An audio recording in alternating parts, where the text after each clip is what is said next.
बहनों भाइयों को मेरा प्रणाम। आज काबुल में गुरुद्वारों में हुए आतंकी हमले से मन काफी दुखी है। मैं इस हमले में मारे गए सभी लोगों के परिवारों के प्रति संवेदना व्यक्त करता हूं। साथियों, आज नववर्ष का पहला दिन है। चैत्र नवरात्रि के पावन पर्व का पहला दिन है।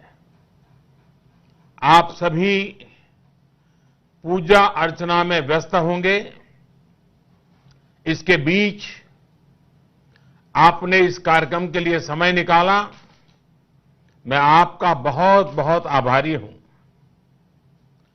साथियों, आप जानते हैं नवरात्रि के पहले दिन मां शैलपुत्री की पूजा की जाती है।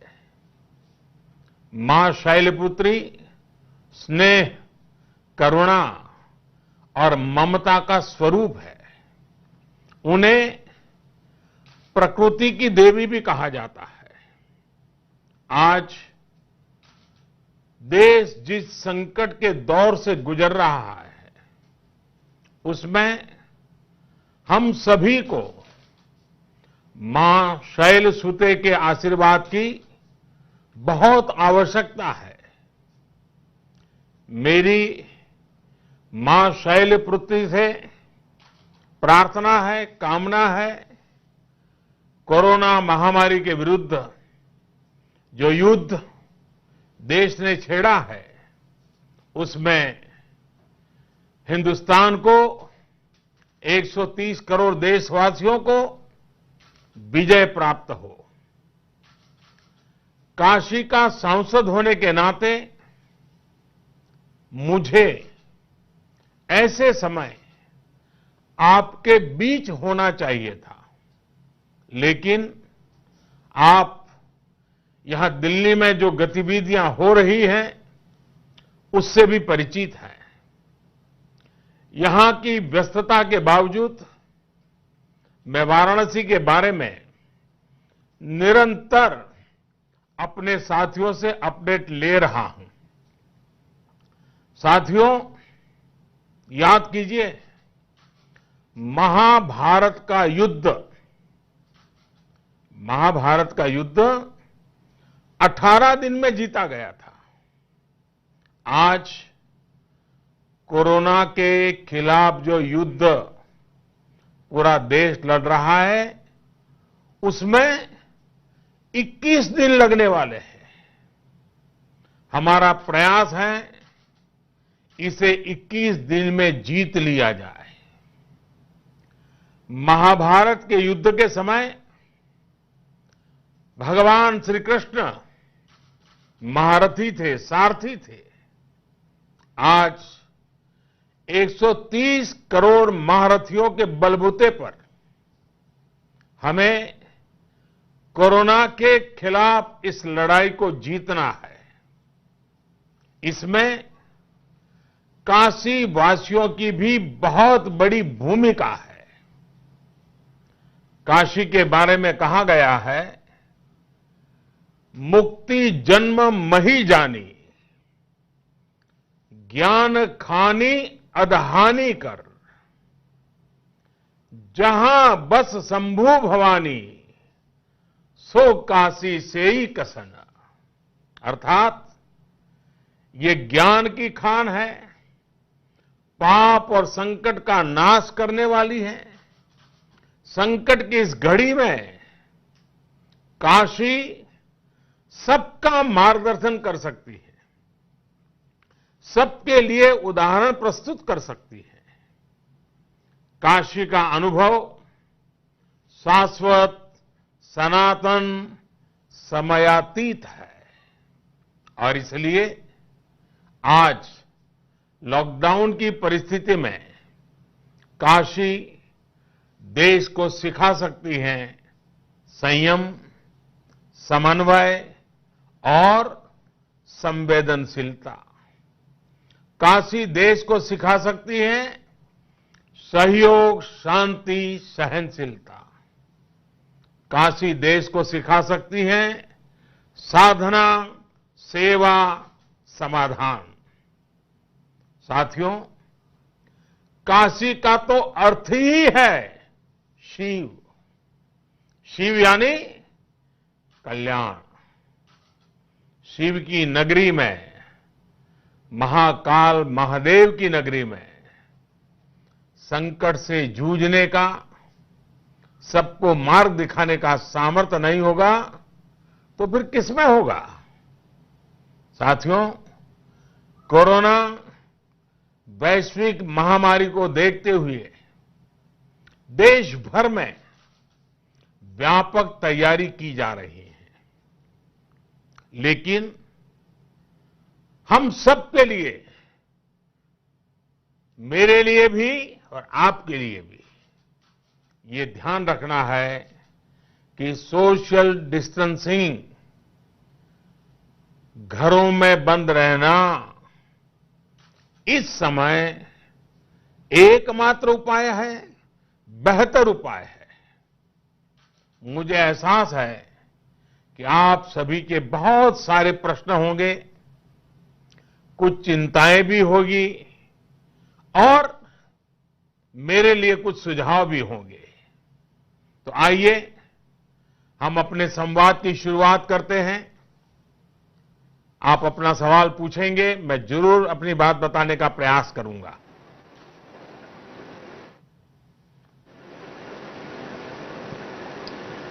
हाँ, शुरू कीजिए। नमस्कार प्रधानमंत्री जी। नमस्कार। मैं प्रोफेसर कृष्णकांत वाजपेयी हूँ। वाराणसी में SM institute of fashion design and technology का निदेशक हूँ। साथ में ब्लॉगर हूँ, राइटर हूँ, डॉक्यूमेंट्री फिल्म मेकर हूँ और एक कवि भी। और अभी वर्तमान में आपने जो युद्ध छेड़ा है कोरोना के खिलाफ, उसमें एक सैनिक हूँ और सैनिक होने के नाते हम लोग इन दिनों से काम कर रहे हैं, कुछ सामाजिक जागरूकता में भी लग रहे हैं। और उसमें पता चलता है, कई बार लोगों से जब बात करते हैं तो बहुत से लोग ऐसा कहते हैं कि ये बीमारी हम लोगों को नहीं हो सकती है, क्योंकि हमारा खान पान जिस तरीके का है, जैसा हमारा परिवेश है और जैसे रीति रिवाज है, परंपराएं हैं, और वातावरण, अभी गर्मी आने वाली है, ज्यादा गर्मी हो जाएगी तो वायरस खत्म हो जाएगा, हम लोगों को नहीं होगा, तो इसमें उदासीनता कई बार हो जाती है चीजों को लेकर। इसमें मार्गदर्शन करें। कृष्णकांत जी, मुझे बहुत गर्व होता है जब आप जैसे प्रबुद्ध नागरिकों को अपने व्यक्तिगत कार्यों, अपने व्यवसाय के साथ ही लोगों को जागरूक करने के महत्वपूर्ण काम को करते हुए देखता हूं। आपका ये सेवा भाव और समाज के प्रति ये संवेदना जरूर परिणाम लाएगी, जरूर हमें कोरोना के खिलाफ इस लड़ाई में विजय दिलाएगी। आपने जो बात कही वो सही है कि कई लोगों को इस बारे में कुछ गलतफहमी है। देखिए, मनुष्य का स्वभाव होता है कि जो कुछ भी सरल हो, खुद को जरा भाता हो, अनुकूल हो, उसे बस तुरंत स्वीकार कर लो। कोई बात आपको अपने पसंद की लगती है, आपको सूट करती है, तो आप उसे तुरंत सच मान लेते हैं। ऐसे में कई बार होता यह है कि अहम बातें जो प्रामाणिक होती हैं, अधिकृत होती हैं, उस पर कुछ लोगों का ध्यान जाता ही नहीं है। हमारे यहां भी कुछ लोगों के साथ यही हो रहा है। मेरा ऐसे लोगों से आग्रह है कि जितनी जल्दी हो सके अपनी गलत फहमी से बाहर निकले, सच्चाई को समझें। देखिए, इस बीमारी में जो बातें सामने आई हैं, उसमें सबसे बड़ी सच्चाई यही है कि बीमारी किसी से भी भेदभाव नहीं करती। ये समृद्ध देश पर भी कहर बरपाती है और गरीब के घर पर भी कहर बरपाती है। यहां तक कि जो व्यायाम करते हैं, अपने स्वास्थ्य का बहुत ध्यान रखते हैं, ये वायरस उनको भी अपनी ले लेता है।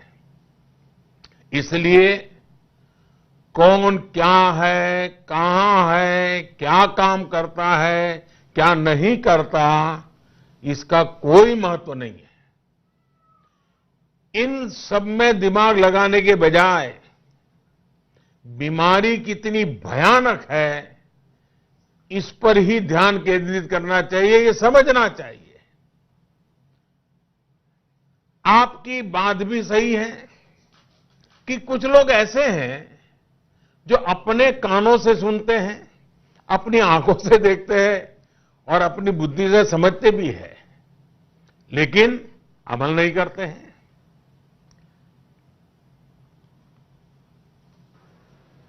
उनको कोई इन खतरों का पता ही नहीं होता, ये बेफिक्री होते हैं।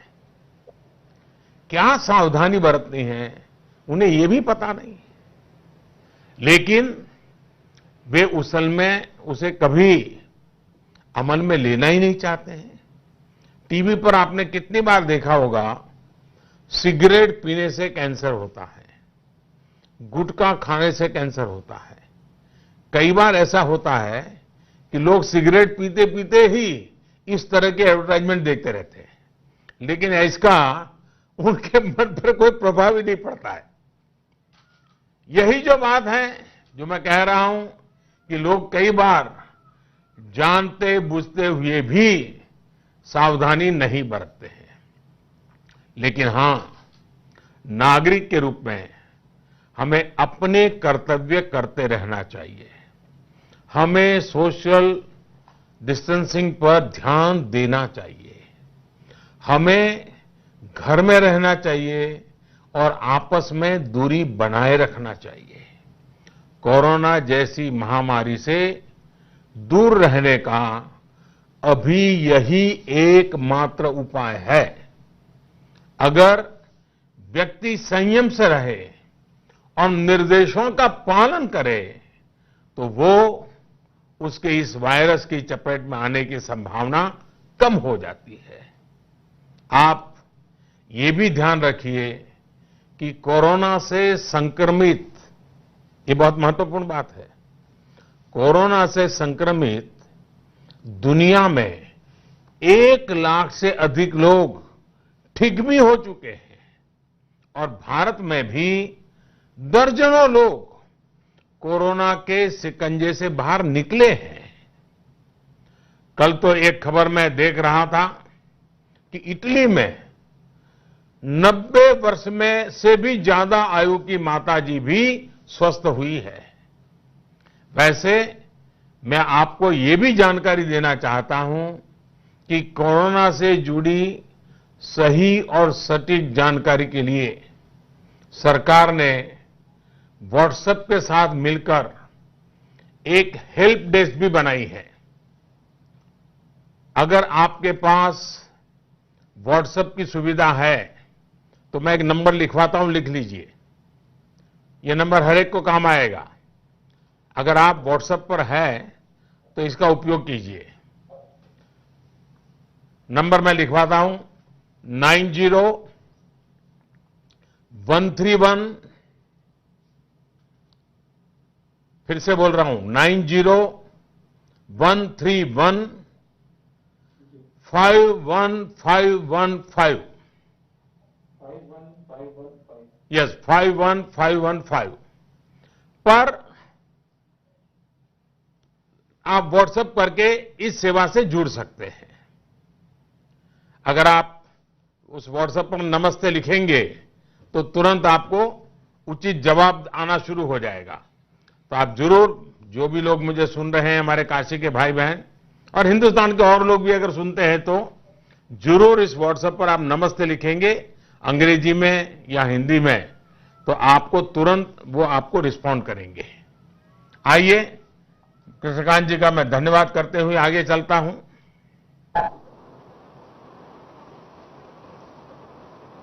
नमस्कार प्रधानमंत्री जी। नमस्ते जी। मेरा नाम मोहिनी छावर है।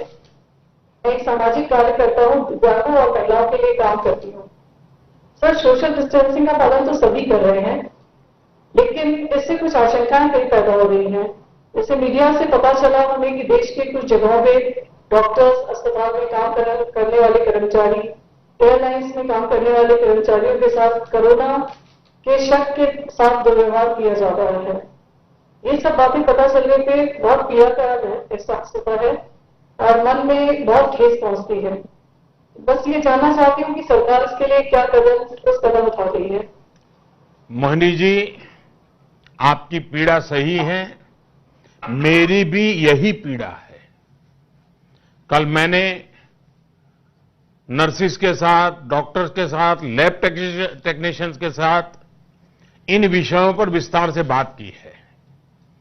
इस देश के सामान्य मानवी का मन, अगर हम आमतौर पर देखें, मैं एक सामान्य जीवन की बात करता हूं, तो सही समय पर सही काम करने और जरूरी कदम उठाने में हमारे देश के लोग बहुत विश्वास रखते हैं। आपने देखा होगा कि 22 मार्च को किस तरह पूरे देश ने जनता कर्फ्यू में बढ़ चढ़ करके अपनी भागीदारी निभाई और दुनिया को अचंभित कर दिया है। और फिर शाम के ठीक 5 बजे 5 मिनट के लिए कैसे देश भर के लोग अभिवादन के लिए सामने आए, साथ ही अलग अलग जगहों से एक साथ एक मन होकर कोरोना के खिलाफ हमारी जो नर्सेज लड़ रही हैं, डॉक्टर लड़ रहे हैं, लैब टेक्नीशियन लड़ रहे हैं, पैरामेडिकल स्टाफ लड़ रहे हैं, उन सबके प्रति धन्यवाद का एक अभूतपूर्व दृश्य प्रस्तुत किया। यह पूरे देश ने किया है। यह सम्मान का एक प्रकट रूप था, लेकिन बहुत कम लोग इस बात को समझ पाते हैं कि इस छोटे से कार्यक्रम के द्वारा और भी कुछ हुआ है। इसके अंतर्निहित एक अप्रगट बात भी थी। और आप तो मोहिनी जी समाज सेवा में लुकी हुई है, तो इस बात को भली बातें समझ सकती है। समाज के मन में इन सबके लिए आदर सम्मान का भाव होता ही है। डॉक्टर जिंदगी बचाते हैं और हम उनका ऋण कभी नहीं उतार सकते। जिन लोगों ने वुहान में रेस्क्यू ऑपरेशन किया, मैंने उनको पत्र लिखा था। मेरे लिए वो पल बहुत भावुक था।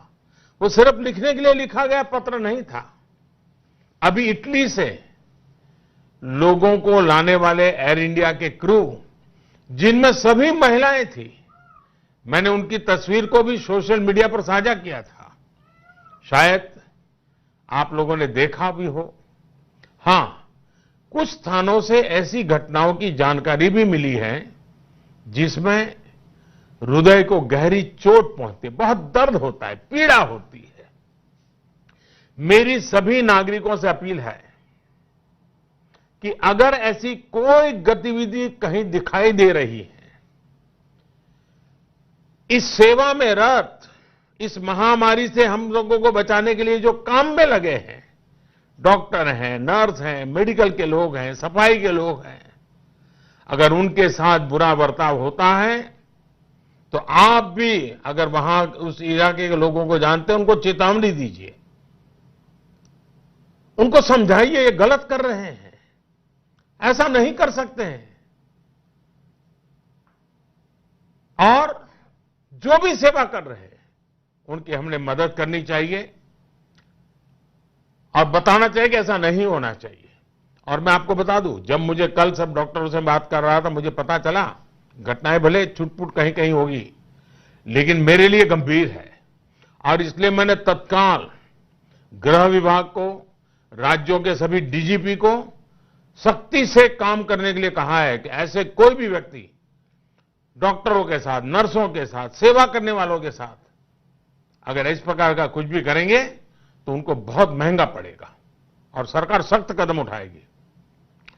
संकट की इस घड़ी में मैं देशवासियों से ध्यान दोहराना चाहूंगा, आकर्षित करना चाहूंगा। संकट की इस घड़ी में अस्पतालों में इस समय सफेद कपड़ों में दिख रहे डॉक्टर नर्स ईश्वर का ही रूप है। आज यही हमें मृत्यु से बचा रहे हैं।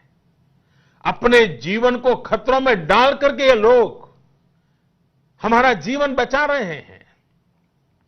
साथियों, हमारे समाज में ये संस्कार दिनों दिन प्रबल होता रहे, ये हम सबका दायित्व है कि जो देश की सेवा करते हैं, जो देश के लिए खुद को खपाते हैं, उनका सार्वजनिक सम्मान हर पल होते रहना चाहिए। आपने देखा होगा कि बीते कुछ वर्षों में एक परंपरा हमारे सामने आती देखने को मिलती है। एयरपोर्ट पर जब फौज के जवान जाते हैं तो उनके सम्मान में लोग खड़े हो जाते हैं, तालियां भी बजाते हैं। ये आभार प्रकट करने का तरीका हमारे संस्कारों में दिनों दिन बढ़ता ही जाना चाहिए। मोहिनी जी, आप तो बहुत सेवा के कार्य में लगी हुई हैं। इन दिनों जरूर कुछ न कुछ आप भी करती होगी। मैं फिर एक बार आपका आभार व्यक्त करता हूं। आइए, काशी के कोई और महानुभाव से भी मौका मिलेगा मुझे बात करने का।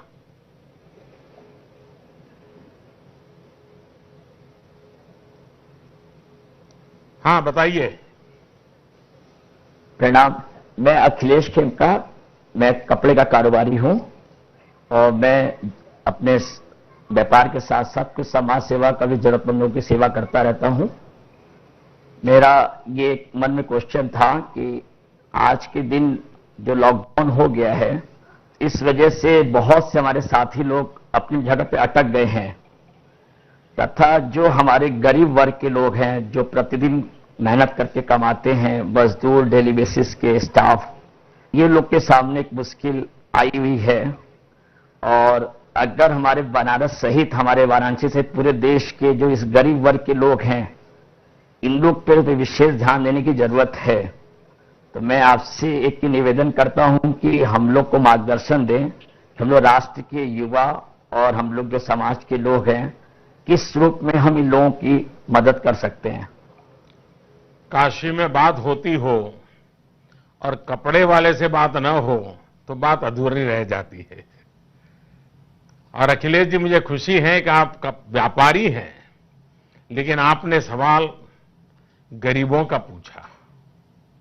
मैं बहुत आभारी हूं आपका। कोरोना को पराजित करने के लिए एक रणनीति के तहत एक्सपर्ट से मिले दिशा निर्देशों के मुताबिक ही ये कहा जा रहा है कि हर व्यक्ति दूसरे से कम 1-1.5 मीटर की दूरी पर रहे। ये कोरोना के खिलाफ इस बड़ी लड़ाई की सैन्य नीति है। मैं इसको सैन्य नीति कहता हूं। साथियों, हम इस बात पर विश्वास करने वाले लोग हैं जो मानते हैं कि मनुष्य ईश्वर का ही अंश है। व्यक्ति मात्र में ईश्वर का वास है। यही हमारे संस्कार हैं, यही हमारी संस्कृति है। कोरोना वायरस न हमारी संस्कृति को मिटा सकता है और न ही हमारे संस्कार मिटा सकता है। और इसलिए संकट के समय हमारी संवेदनाएं और जागृत हो जाती है। कोरोना के जवाब देने का दूसरा एक ताकतवर तरीका है और वो तरीका है करुणा। कोरोना का जवाब करुणा से। हम गरीबों के प्रति, जरूरतमंदों के प्रति करुणा दिखाकर भी कोरोना को पराजित करने का एक कदम ये भी कर ले सकते हैं। हमारे समाज में, हमारी परंपरा में दूसरों की मदद के एक समृद्ध परिपाटी रही है। हमारे यहां तो कहा जाता है, साईं इतना दीजिए जामे कुटुंब समाए। मैं भी भूखा ना रहूं, साधु न भूखा जाए। अभी नवरात्र शुरू हुआ है। अगर हम अगले 21 दिन तक, और मैं मेरे काशी के भाइयों बहनों को कहना चाहूंगा कि जिनके पास ये करने की शक्ति है, देश में भी जिसके पास ये शक्ति है, मैं उनको यही कहूंगा, ये नवरात्रि का जब प्रारंभ हुआ है तब अगले 21 दिन तक प्रतिदिन 9 गरीब परिवारों की मदद करने का प्रण लें। 21 दिन तक 9 परिवारों को आप संभालें। मैं मानता हूं अगर इतना भी हम कर ले तो मां की इससे बड़ी आराधना क्या हो सकती है। ये सच्चा और पक्का नवरात्र हो जाएगा। इसके अलावा आपके आसपास जो पशु है उनकी भी चिंता करनी है। लॉकडाउन की वजह से अनेक पशुओं के सामने, जानवरों के सामने भी भोजन का संकट आ गया है। मेरी लोगों से प्रार्थना है कि अपने आसपास के पशुओं का भी ध्यान रखें। अखिलेश जी, अगर मैं कहूं कि सब कुछ ठीक है, सब कुछ सही है, तो मैं मानता हूं कि मैं खुद को भी धोखा देने वाली बात कर रहा हूं। इस समय केंद्र सरकार हो या राज्य सरकारें, जितना ज्यादा हो सके, जितना अच्छा हो सके, इसके लिए भरसक प्रयास कर रही है। मुझे राज्य सरकारों पर पूरा भरोसा है कि वो अपने राज्य के प्रत्येक नागरिक की चिंताओं को समझते हुए पूरी संवेदनशीलता के साथ उनकी देखभाल करेगी।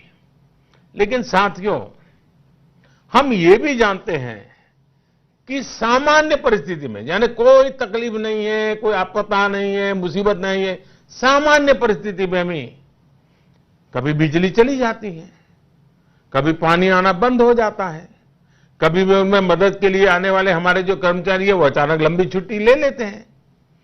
तमाम तरह की दिक्कतें बिना बताए, बिना किसी पूर्व सूचना के हमारे जीवन में आती रहती हैं। ये हम सब हिंदुस्तानियों का अनुभव है।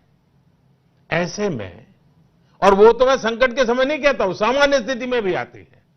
ऐसे में जब देश के सामने इतना बड़ा संकट हो, पूरे विश्व के सामने इतनी बड़ी चुनौती हो, तब मुश्किलें नहीं आएगी, सब कुछ अच्छे से होगा, ये कहना अपने साथ धोखा करने जैसा होगा।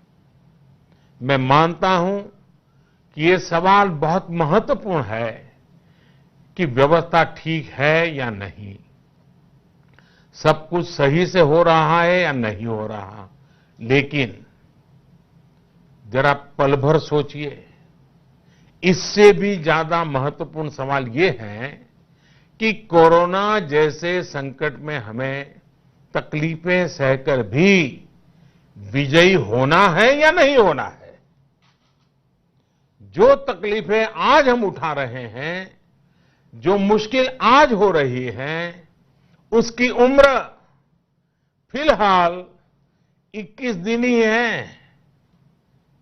लेकिन अगर कोरोना का संकट समाप्त नहीं हुआ, इसका फैलना नहीं रुका, तो फिर ये संकट, ये तकलीफें, कितना ज्यादा नुकसान हो सकता है, इसका अंदाजा भी नहीं लगाया जा सकता। ऐसे कठिन समय में प्रशासन के द्वारा, नागरिकों के द्वारा, सिविल सोसाइटी के द्वारा, सामाजिक संगठन, सांस्कृतिक संगठन, धार्मिक संगठन, राजनीतिक संगठन, सब कोई जो भी कार्य कर रहे हैं, सराहनीय कार्य किए जा रहे हैं, उसे ज्यादा से ज्यादा प्रोत्साहित किए जाने की आवश्यकता है। आप सोचिए, अस्पतालों में लोग 18-18 घंटे काम कर रहे हैं। कई जगह अस्पतालों में हेल्थ सेक्टर से जुड़े लोगों को 2 या 3 घंटे से ज्यादा सोने को नहीं मिल रहा है। कितने ही सिविल सोसाइटी के लोग हैं जो गरीबों की मदद के लिए दिन रात एक किए हुए हैं। इस कठिन परिस्थिति में ऐसे लोगों को हमें नमन करना चाहिए।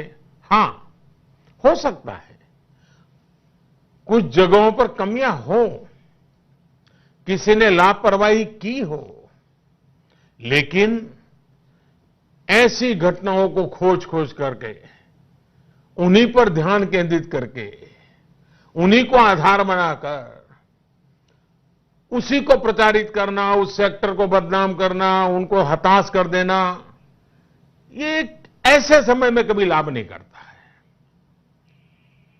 मैं तो आग्रह करूंगा, हम समझे निराशा फैलाने के लिए हजारों कारण हो सकते हैं।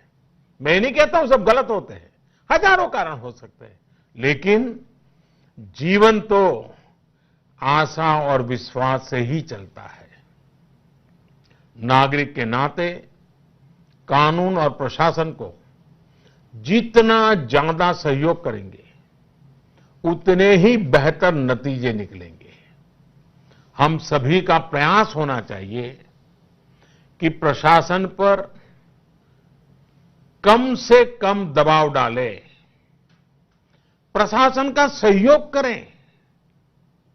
ये अस्पताल में काम करने वाले, ये पुलिसकर्मी, ये सरकारी दफ्तरों में अभी जो लोग काम कर रहे हैं, जो हमारे मीडिया कर्मी हैं, ये कोई बाहर के लोग हैं क्या?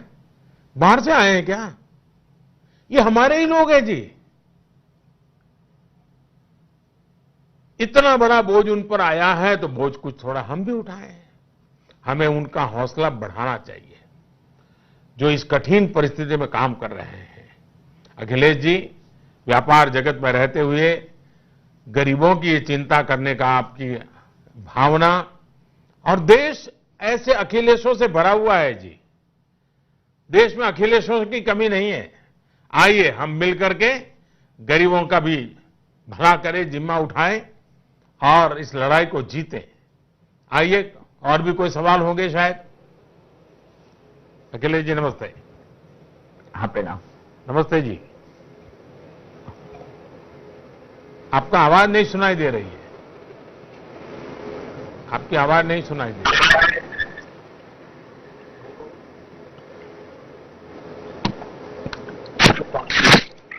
नमस्कार प्रधानमंत्री जी। हाँ, नमस्ते नमस्ते। मैं doctor Gopal Nath, professor department of microbiology, चिकित्सा विज्ञान संस्थान बनारस हिंदू यूनिवर्सिटी से हूं।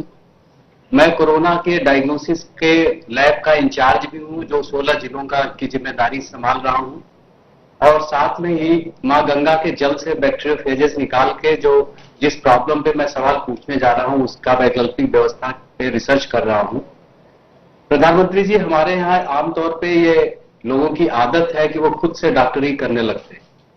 उन्होंने कहीं से पढ़ लिया, कहीं से सुन लिया, खुद से इलाज करने लग जाते हैं, जो एक बहुत ही खतरनाक स्थिति की तरफ हमें ले जाती है। ये मैं एक माइक्रोबायोलॉजिस्ट होने के नाते कह सकता हूं। कोरोना की इस बीमारी में ये स्थिति और भयावह हो जाती है, क्योंकि हम जानते हैं कि न तो अभी वैक्सीन डेवलप हो पाया है, न ही कोई स्पेसिफिक दवा डेवलप हो पाई है। फिर भी तरह तरह की भ्रांतियां समाज में फैली हुई है। क्या हम समाज को इस दिशा में और जागरूक करने की कोशिश नहीं करनी चाहिए हमें? प्रोफेसर साहब, आप तो स्वयं इस क्षेत्र के विशेषज्ञ हैं और इसलिए आप सच क्या है, झूठ क्या है, बहुत भली भांति परख सकते हैं। इन विषयों में हमसे ज्यादा ज्ञान आपके पास है, और उसके बाद भी आपको चिंता होना बहुत जायज है। हमारे यहां डॉक्टरों को पूछे बिना ही सर्दी, जुकाम, बुखार की दवाएं लेने की आदत है। रेल के डिब्बे में अगर हम ट्रैवल करते हो और अगर एक बच्चा रोने लग जाए और लंबे समय तक रोता रहे, बंद न करे, तो रेल के सभी डिब्बों से लोग आकर के सलाह देंगे, ये दे दो, वो खिला दो, वो पिला दो। ये हमने रेल के डिब्बों में देखा होगा। मुझे लगता है कि हमने इन आदतों से बचना है। कोरोना के संक्रमण का इलाज अपने स्तर पर बिल्कुल नहीं करना है। घर में रहना है और जो करना है सिर्फ और सिर्फ डॉक्टरों की सलाह से ही करना है।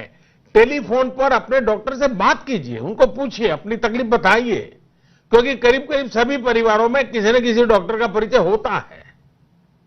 हमें ये ध्यान रखना है कि अभी तक कोरोना के खिलाफ कोई भी दवाई, कोई भी वैक्सीन पूरी दुनिया में नहीं बनी है।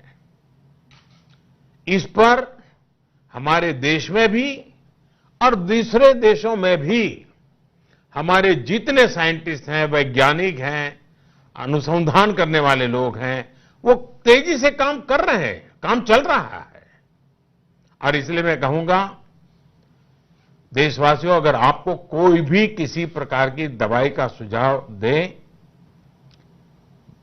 कृपा करके अपने डॉक्टर से पहले बात कीजिए। सिर्फ डॉक्टरों से सलाह लेने के बाद ही आप दवाइयां लें। आपने खबरों में भी देखा होगा कि दुनिया के कुछ देशों में अपनी मर्जी से दवाएं लेने के कारण कैसे जीवन संकट में पड़ रहे हैं। हम सभी को हर तरह के अंधविश्वास से, अफवाहों से बचना है। डॉक्टर गोपाल जी, मैं आपका आभारी हूं, क्योंकि आप तो विज्ञान के साथ जुड़े हुए हैं और गंगा जी की चिंता कर रहे हैं, और ये जो समाज जीवन में चल रहा है इसकी आपको काफी चिंता हो रही है। लेकिन मुझे विश्वास है कि हमें लोगों को समझाना होगा। आइए, गोपाल जी का धन्यवाद करते हुए अगला एक सवाल कौन है जी? नमस्कार नमस्ते प्रधानमंत्री जी। मेरा नाम अंकिता खत्री है और मैं एक गृहिणी होने के साथ साथ विभिन्न रचनात्मक कार्यों में भी सक्रिय हूँ। इस समय आपकी प्रेरणा से सोशल मीडिया पर कुछ क्रिएटिव करो ना के हैशटैग के साथ एक अभियान का आरंभ किया है मैंने, जिसमें काशी के विभिन्न रचनाकारों, कलाकारों को आह्वान कर रही हूँ। अच्छा, आपने भी मेरी तरह पोस्टर दिखा दिया। सब आपकी प्रेरणा से माननीय प्रधानमंत्री जी, और आपकी ही प्रेरणा से इस अभियान का आरंभ किया है। और इसमें काशी, चूंकि हमेशा से रचनात्मकता, आप स्वयं इतने रचनात्मक है, सकारात्मक है, ऐसी नकारात्मक परिस्थिति में भी मैंने कहीं सुना था कि जो रचता है वो ही बचता है। तो काशी के समस्त रचनाकारों को क्या मैं क्या आह्वान क्या कर रही बड़ा हूं अच्छा कि वाक्य बोली आप। क्या बोला आपने? जो रचता है वो बचता है। वाह। तो ये मैंने कहीं सुना था, तो आपकी प्रेरणा से इस अभियान का आरंभ किया है। इसके अंतर्गत काशी के विभिन्न रचनाकारों को, लेखकों को, कवियों को, चित्रकारों को आमंत्रित कर रही हूं, और प्रयास रहेगा कि ये जो 21 दिवस का जो काल है उसमें उसका संकलन हो, उसका प्रकाशन हो और आपको हम सब काशी की ओर से समर्पित कर सके। किंतु एक गृहिणी के रूप में मेरी एक सवाल है और एक चिंता है जिसे आपसे साझा करना चाहती हूँ। लॉकडाउन की इस अवधि में सारे बच्चे घर पर हैं और बच्चों को संभालना एक बड़ा दुरूह कार्य, एक चुनौतीपूर्ण कार्य हो रहा है हम सबके लिए। ऐसे में कुछ बच्चे ऐसे भी हैं जिनके एग्जाम प्रभावित हुए हैं। मेरा खुद का बेटा 12वीं का बोर्ड्स दे रहा था और एक पेपर उसका स्थगित हो गया है। तो घर वालों को थोड़ी सी चिंता बनी हुई है। प्रधानमंत्री जी, ऐसे में क्या किया जाए? अंकिता जी, पहली बात तो आप रचनात्मक काम, क्रिएटिव एक्टिविटी इसको बल दे रही हैं और इसका जीवन में एक अलग ऊर्जा उसके कारण रहती है। लेकिन आपने कहा कि सब रचनाकारों का इकट्ठी कर रही है। मेरी विनती है, किसी को इकट्ठा मत करो। सोशल डिस्टेंसिंग ये सबसे पहली बात है। हाँ, आप ऑनलाइन सबसे अपनी कला उसका मांगिए, आप संकलन कीजिए और कल्पना अच्छी है। जो इस भाव के लोग हैं उनकी रचनाएं, उनकी चीजें जरूर देश को काम आएगी। और ये सही है कि आपदा बहुत बड़ी है, लेकिन आपदा को अवसर में बदलना ही मानव जीवन की विशेषता है। इन दिनों सोशल मीडिया में आप लॉकडाउन का एक और प्रभाव देखने को मिल रहा है। बहुत से लोग ट्विटर पर, फेसबुक पर, इंस्टाग्राम पर विस्तार से बता रहे हैं कि कैसे वो अपने बच्चों के साथ ज्यादा समय बिता रहे हैं। ये सही है कि पहले संयुक्त परिवार होता था तो बच्चों को संभालने का काम दादा दादी कर लेते थे। आज जरा छोटे परिवार हो गए तो मुश्किल स्वाभाविक है, लेकिन आपने देखा होगा टीवी में, इलेक्ट्रॉनिक मीडिया में, रेडियो पर इसे लेकर कई नए नए शो बन रहे हैं। हमारे देश के मीडिया में भी क्रिएटिविटी है। उन्होंने लोगों को एंगेज रखने के लिए, लोगों को घरों में है तो क्या करना चाहिए, बड़ा अच्छे ढंग से इतने कम समय में उन्होंने किया है। और एक लॉकडाउन में नई नई बातें वो दिखा रहे हैं, सिखा रहे हैं। इस सब के बीच मेरे मन को कुछ और बातों ने भी बहुत प्रभावित किया है। मैं देख रहा हूं कि मानव जाति कैसे इस वैश्विक संकट से जीतने के लिए एक साथ आ गई है, और इसमें भी सबसे बड़ी भूमिका निभा रही है हमारी बाल सेना, बालकों की सेना। मैंने ऐसे वीडियो देखे जिसमें 4-4, 5-5 साल के बच्चे माता पिता को समझा रहे हैं कि कैसे हाथ धोना है, बाहर नहीं निकलना है, ऐसा नहीं करना है, वैसा नहीं करना है। बालक समझा रहे हैं। छोटे छोटे बालक बालिकाएं इस संकट पर अपनी प्रतिक्रियाएं दे रही है। मैं ऐसे वीडियो सोशल मीडिया पर मैं काफी बिजी एंगेज रहता हूं, कभी मुझे अच्छा लगता है क्योंकि सामान्य जन से जुड़ता हूं। तो इन दिनों मैंने देखा कई परिवारों ने अपनी इस प्रकार की चीजें अपने बच्चों की सोशल मीडिया में रखी है, और घर में बच्चों की वीडियो बना बना करके वो, और अब तो मोबाइल फोन पर बन जाती है। मैंने जो देखी है मैं कोशिश करूंगा, वो अगर डिलीट ना हो गई हो तो मैं इसको इकट्ठा करके जरूर आज शेयर करूंगा। आपने अच्छा आइडिया दिया है, 1-2 दिन में जरूर मैं कर दूंगा। अगर आज मौका मिला तो आज कर लूंगा। और आप सब देखिए, जरूर देखिए, ये बहुत बड़ी, बच्चों ने कैसी कमाल कर दी है पता चलेगा। आपको याद होगा जब मैंने स्वच्छता की बात की थी, स्वच्छ भारत अभियान शुरू किया था, तो आपने हर घर में देखा होगा बच्चों ने एक तरह से इस अभियान की कमाल संभाल ली थी। आज के बच्चों की, आज की युवा पीढ़ी की ये शक्ति मुझे तो बहुत प्रभावित करती है। मैं उनकी टैलेंट, उनका सोचने का तरीका, मुझे बड़ा आनंद आता है।